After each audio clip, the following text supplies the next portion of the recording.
ክብራትና ክብራን እንኳን ወደ በረሃ ንግስት ድሬዳዋ በሰላም መጡ።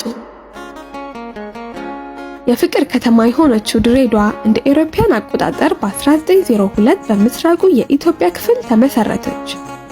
ከአዲስ አበባ 518 ኪሎ ሜትር ርቀት ላይ የምትገኘው ድሬ አገራችን ውስጥ ካሉ በማስተር ፕላን ከተመሰረቱ ከተሞች ውስጥ አንዷና ቀዳሚዋ ናት።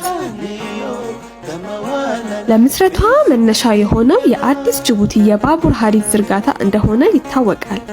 ይህም ከተማዋን የንግድና ኢንዱስትሪ ማዕከል እንድትሆን አድርጓታል። ድሬ የብሔር ብሔረሰብ፣ የቋንቋ፣ የሃይማኖት ብዝሃነት በሰፊው የሚገኝባት ማዕከልም ናት። ሁሉም የኢትዮጵያ ብሔረሰብ ሙስሊም፣ ክርስቲያን ተከባብሮ ተዋዶ የሚኖርባት ሲሆን በዋነኝነት ኦሮምኛ፣ አማርኛ፣ ሶማሊኛ በሰፊው በከተማዋ ይነገራል።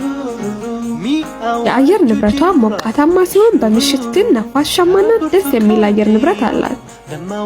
ትልቁ የድሬዳዋ ኢንዱስትሪ ፓርክ፣ የድሬዳዋ ትሬድ ዞን፣ የምግብ ኮምፕሌክስ፣ የናሽናል ሲሚንቶና ሌሎችም ግዙፍ ፋብሪካዎችና ድርጅቶች ይገኛሉ። የግሪክ መቃብር፣ የሃርላ ጥንታዊ መንደር፣ የለጎዳ ጥንታዊ ዋሻ የኢትዮጵያን ጥንታዊነት የሚያሳዩ ድሬ ውስጥ የሚገኙ ታሪካዊ ስፍራዎች ናቸው። ድሬ ላይ ጣፋጮች የመንገድ ላይ ምግቦች የተለመዱም ናቸው።